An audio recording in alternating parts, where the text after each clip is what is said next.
राजयोग के माध्यम से होगा स्वस्थ भारत, होगा स्वस्थ भारत। तन मन होगा निरोगी और हर जन होगा सदा खुशहाल। भव्य भारत का भव्य निर्माण, स्वस्थ भारत का दिव्य निर्माण, दिव्य निर्माण, नव निर्माण। ओम शांति। आज हम बात करते हैं एक ऐसे डिसीज़ की जो बच्चों में भी देखा जाता है और बड़ों में भी देखा जाता है और बहुत कॉमन हो गया है, और वो है asthma. Asthma is chronic inflammation disorder of Airways. जिसको भी अस्थमा होता है उनका जो एयरवे है वो हाइपर सेंसिटिव होता है, अर्थात कोई भी फॉरेन ऑब्जेक्ट के सामने वो बहुत ज़्यादा रिएक्शन देता है, जबकि नॉर्मल बॉडी के लिए बहुत नॉर्मल होता है, कोई रिएक्शन नहीं देता। लेकिन जिसको अस्थमा होता है वो बहुत ज़्यादा सेंसिटिव होने के कारण रिएक्शन देता है। नॉर्मल बॉडी में जो एयरवेज हैं वो बहुत क्लियर रहते हैं, लेकिन जिसको अस्थमा की प्रॉब्लम है उसके अंदर जो एयरवे हैं उसके अंदर की जो दीवार होती हैं, वो सेल होते हैं, वो टिश्यूज़ जो हैं वो ज़्यादा रेडिश हो जाते हैं और इन्फ्लामेशन हो जाती है, स्वेल हो जाता है। और देखा गया है कि अस्थमा पेशेंट्स में जो एयरवेज हैं वो ज़्यादातर सूजे हुए होते हैं या फिर इन्फ्लामेशन उसमें रहती ही हैं, बरकरार रहती हैं। अब सूजन के कारण क्या होता है, जो एयरवे हैं वो सिकुड़ जाते हैं, नैरो हो जाते हैं, और उसकी वजह से जो एयर फ्लो है वो ठीक से नहीं हो पाता है।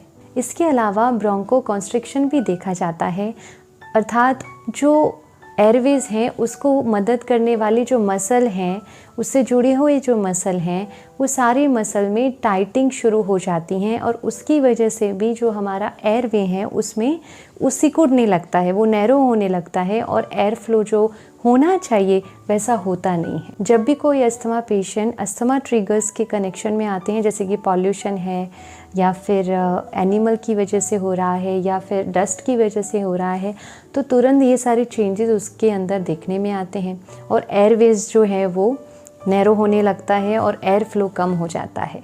तो अब हम जानने की कोशिश करते हैं कि क्या फैक्टर्स हो सकते हैं या फिर कहीं कौन से ऐसे ट्रिगर्स हैं जिसकी वजह से अस्थमा हो सकता है, क्योंकि ये आइडेंटिफाई करना ज़रूरी है।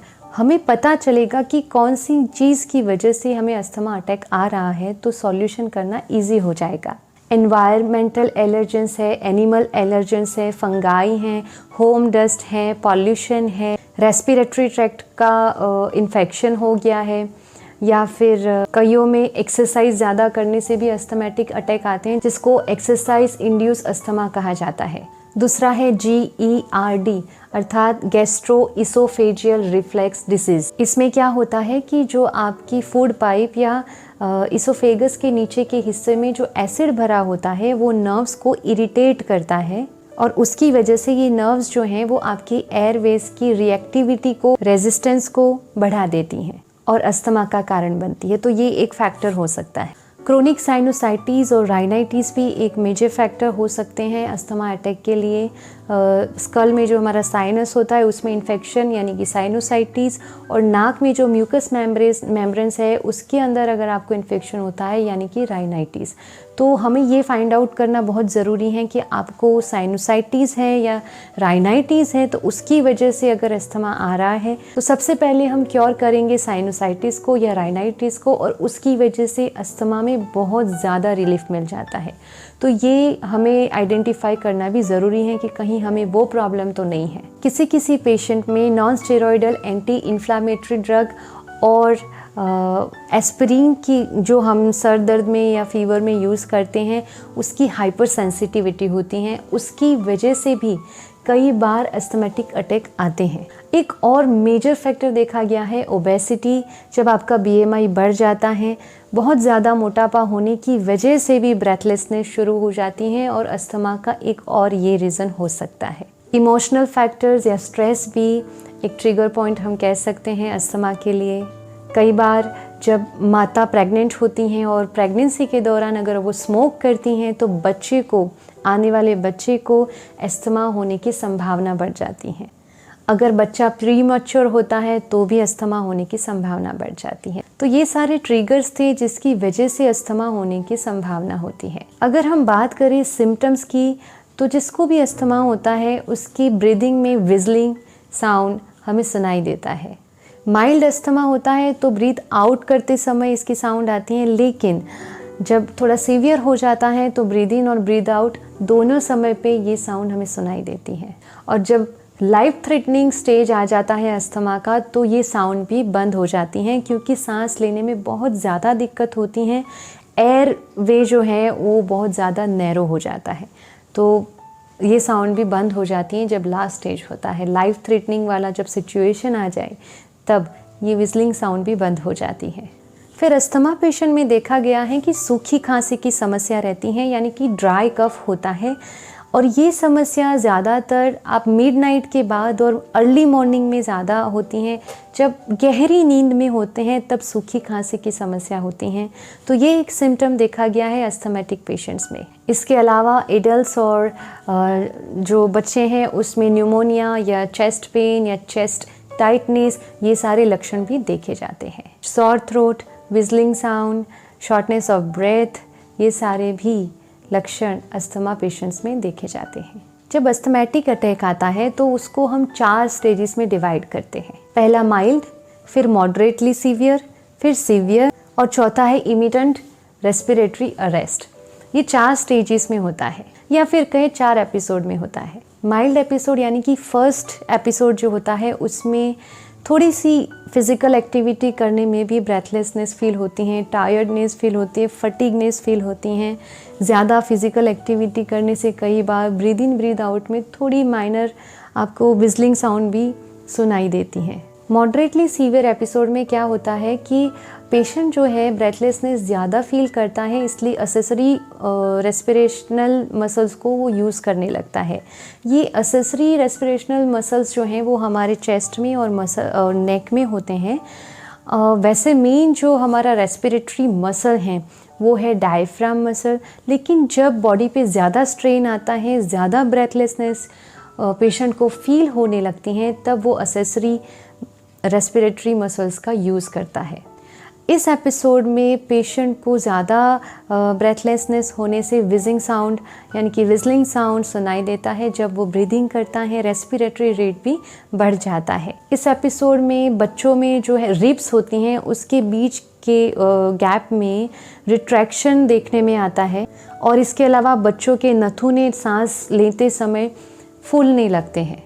ये जो सेकंड एपिसोड है इसमें पेशेंट को लेटने में ज़्यादा तकलीफ़ होती है, इसलिए वो बैठता है, बैठने में उसको ज़्यादा राहत फील होती है। अगर तीसरे एपिसोड की बात करें तो वो है सीवियर एपिसोड।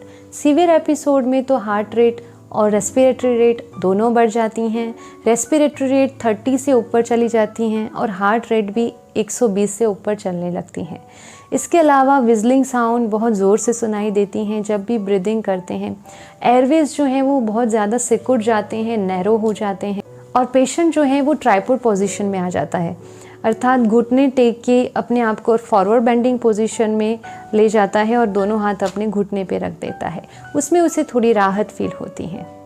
इसके बाद जो एपिसोड है उसको कहेंगे इमिटेंट रेस्पिरेटरी अरेस्ट एपिसोड। इसमें क्या होता है, पेशेंट को बहुत ज़्यादा तकलीफ़ होती है, इतना ज़्यादा एयरवे नैरो हो जाता है कि विजलिंग साउंड भी अब सुनाई देना बंद हो जाता है।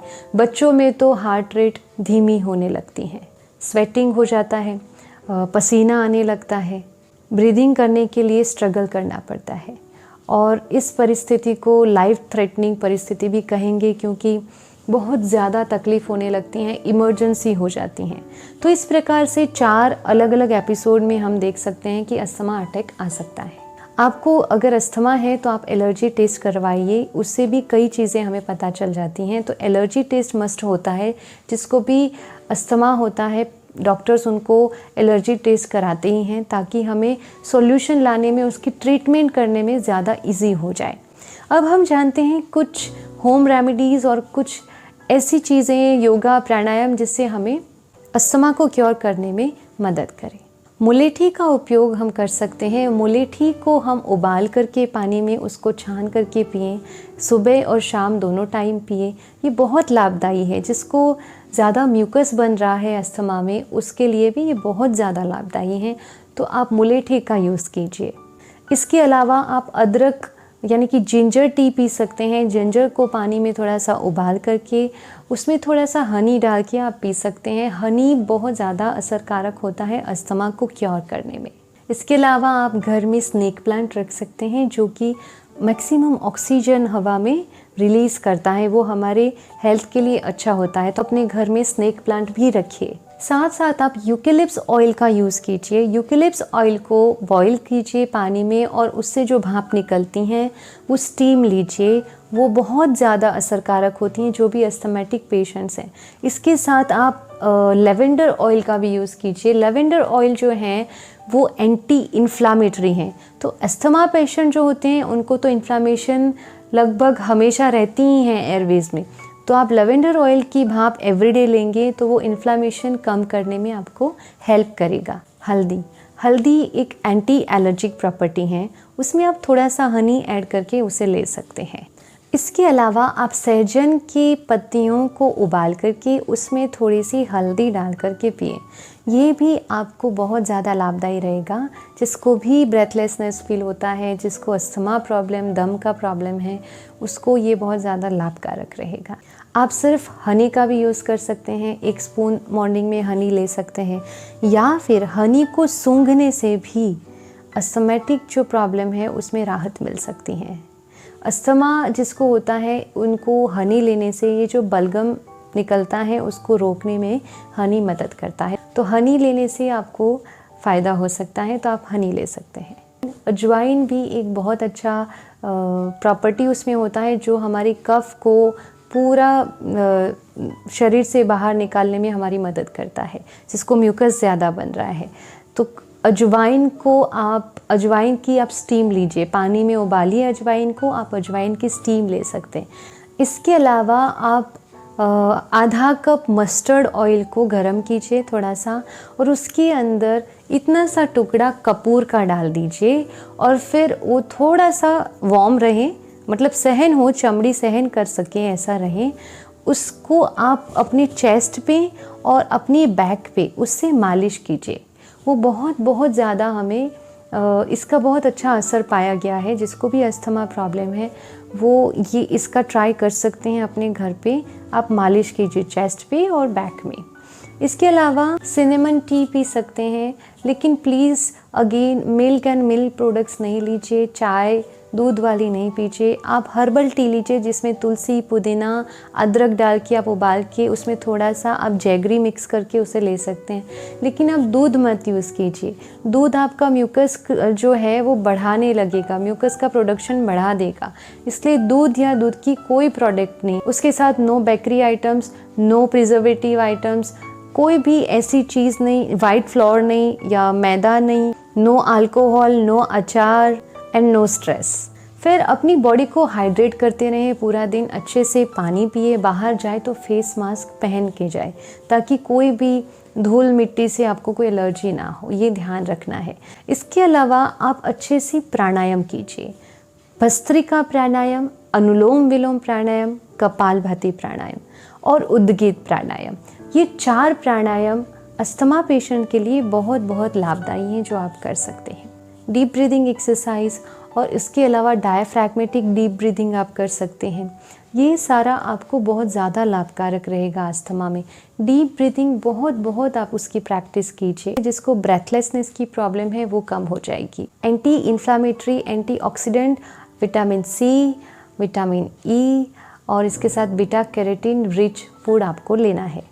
आप जो बबू पोशा आता है, बबू पोशा को काट के उसके ऊपर थोड़ा सा हनी लगाकर खाएंगे तो ये भी लाभकारक है। मेडिटेशन, अस्थमेटिक पेशेंट के लिए मेडिटेशन एवरीडे करना, एवरीडे मेडिटेशन की प्रैक्टिस बहुत लाभदायी हो सकती है। अच्छा, अब जिसको बहुत ज़्यादा म्यूकस बन रहा है बॉडी में, बहुत ज़्यादा स्टूल में भी म्यूकस निकलता है, बहुत ज़्यादा कफ हो रहा है, तो उनके लिए एक बहुत रामबाण इलाज है। आप कैबेज का जूस पी सकते हैं। कैबेज एंड कैप्सिकम का जूस पीजिए, आपका जितना भी कफ बन रहा है बॉडी में वो सारा फ्लश आउट हो जाएगा। भोजन से पहले कच्ची कैबेज खाइए, पत्ता गोभी खाइए, आपका जो म्यूकस क्रिएट हो रहा है एक्स्ट्रा वो ज़्यादा फ्लश आउट हो जाएगा। कैबेज को पका कर खाएंगे तो म्यूकस और बनेगा। कच्ची कैबेज का जूस पिए या कच्ची कैबेज का सलाद ले, ये आपके लिए लाभदायी है। रिफाइंड शुगर आपको खाना बंद कर देना है, इसके बदले आप स्विच करेंगे जागरी, डेट्स या फिर कोकोनट, ऑर्गेनिक कोकोनट शुगर आती हैं, आप ये ले सकते हैं। जल नीति कोई कर सकता है तो जल नीति भी करिए ताकि आपका जो एयरवे है वो हमेशा क्लीन रहे। एक और होम रेमेडी है, आप मेथी दाने को और जिंजर को पानी में थोड़ा सा उबालिए, फिर उसको छान के थोड़ा सा ठंडा हो जाए, उसमें थोड़ा सा हनी, 1/2 टेबलस्पून हनी डालिए और उसको आप पिए, तो ये भी अस्थमा पेशेंट के लिए बहुत लाभकारक है। इसके अलावा जिसको ब्रेथलेसनेस की प्रॉब्लम है उनको क्या करना है, तवे को गर्म करना है और तवे पर अजवाइन को डालना है 2 या 3 टेबलस्पून और थोड़ा सा उसे रोस्ट करना है। थोड़ी सी उसकी स्मेल आनी शुरू हो जाएगी, उसके बाद उसको आप कॉटन के कपड़े में डाल दीजिए और उसकी पोटली बना दीजिए और फिर उसको आप सूंघते रहिए। तो ये जो ब्रेथलेसनेस है, शॉर्ट ब्रेथ है, उनके लिए बहुत लाभदायी है। अस्थमेटिक अटैक्स जब आता है उसमें भी ये लाभदायी है। फिर जिसको बार बार अस्थमेटिक अटैक आते हैं उनके लिए एक मसाज पॉइंट दिखाना चाहती हूँ। वो पॉइंट जो है उसका नाम है K27। ये जो हमारा कॉलर बोन होता है, कॉलर बोन जहाँ से शुरू होता है, तो ये जो पॉइंट होता है, ये पॉइंट को आपको हल्के हाथ से ऐसे हर रोज़ 2 मिनट के लिए हल्की फिंगर से, बहुत ज़्यादा प्रेशर नहीं देना, हल्के हल्के इस प्रकार से मसाज करना है 2 minutes. 2 minutes morning, 2 minutes evening, तो इससे भी राहत मिल सकती है। और एक एक्यूप्रेशर पॉइंट है जो हमें अस्थमा में थोड़ी सी राहत दे सकता है, और वो है हमारा जो बायां हाथ है, बाएं हाथ में ये जो फिंगर है, मिडल फिंगर, ये मिडल फिंगर का निचला हिस्सा, यहाँ की यहाँ पे ये जो हमारी लिटिल फिंगर पूरी होती हैं, ये लिटिल फिंगर के बिल्कुल लाइन में यहाँ वाला पॉइंट आप देख सकते हैं, ये पॉइंट, इस पॉइंट को हमें दबाना है। मैं इसे मार्क कर लेती हूँ।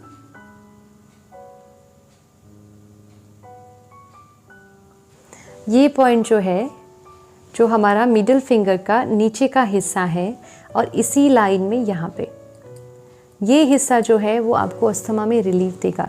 तो हम इसको को दबा सकते हैं, और या तो फिर आप मेथी दाना या मूंग दाना आप पेपर टेप में ले लीजिए, इस प्रकार से ले लीजिए और इसको यहाँ पे ऐसे लगा दीजिए। It's very simple.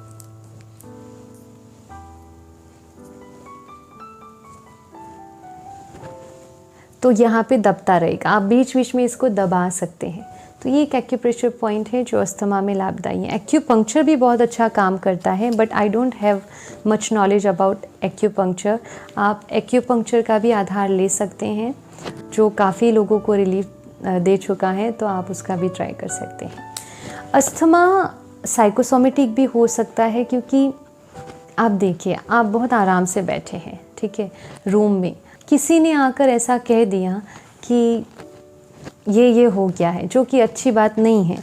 कुछ ऐसी गंभीर बात सुना दी या सीरियस बात सुना दी, दुख वाली बात सुना दी, तो आप एसी में भी घबराने लगते हैं, आपकी हार्ट रेट बढ़ने लगती हैं, आपकी रेस्पिरेटरी रेट बढ़ने लगती हैं। इतना ही नहीं, एसी चल रहा है, पसीना निकलने लगता है ना, ब्रेथलेसनेस शुरू हो जाती है। घबराते हैं तो क्या होता है, सांस फूलने लगती हैं कई बार।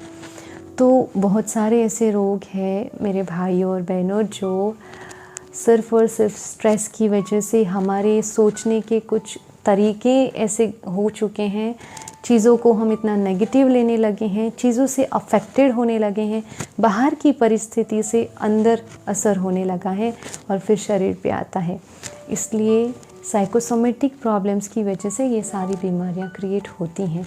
तो आप प्लीज़ अपना ध्यान रखिए, बिल्कुल टेंशन फ्री रहिए, हैप्पी रहिए, परमात्मा को याद कीजिए, अपनी सारी चिंता उसे सौंप दीजिए। Now last but not least, हमें हर रोज़ सुबह और रात को सोने से पहले एक स्वमान का अभ्यास करना है, that I am peaceful soul. मैं शांत स्वरूप आत्मा हूँ और ये शांति की शक्ति मुझ आत्मा से निकलकर मेरे पूरे शरीर में फैल रही है। मेरी सारी प्रणाली, श्वसन प्रणाली, मेरे हृदय की गति, सब कुछ नॉर्मल है। मेरा जो एयरवे है क्लीन एंड क्लियर है, सब कुछ नॉर्मल है। मैं स्वस्थ हूँ, मैं खुश हूँ, मैं शांत हूँ। बस इस स्वमान का हमें अभ्यास करना है हर रोज़। तो आज के लिए इतना ही।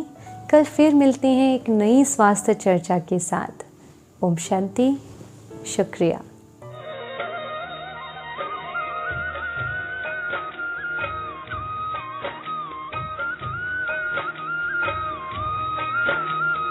भारत फिर भरपूर